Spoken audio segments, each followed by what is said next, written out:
Well, here's another installment of the anvil. This will be part 3. As you can see, I got the weld ground off and have it relatively flat. Did a little more chamfering on the edge. And I have my top plate. And I have a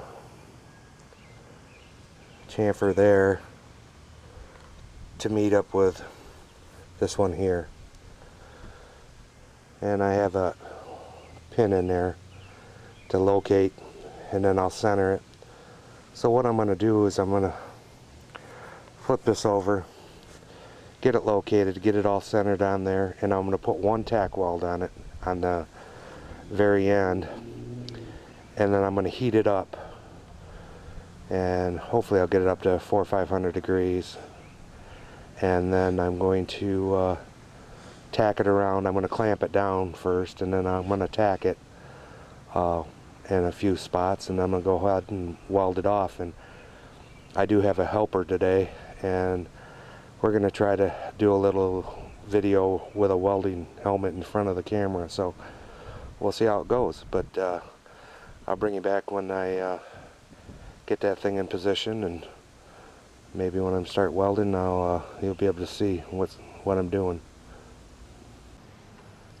Okay, everybody, well, there I have the plate underneath it, and I have the anvil sitting on top of it. I've got my one tack weld on it holding the plate in position, and now I'm going to go ahead and start heating it up.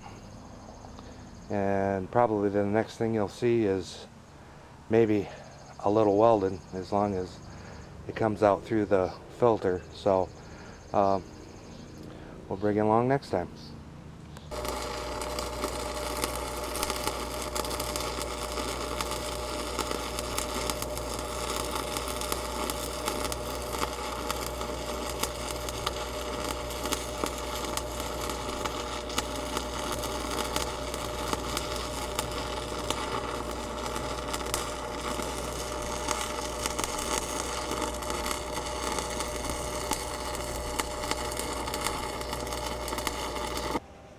Well, and let it be said that you never want to let a good hot anvil go to waste, so you might as well have yourself a little breakfast and cook yourself an egg.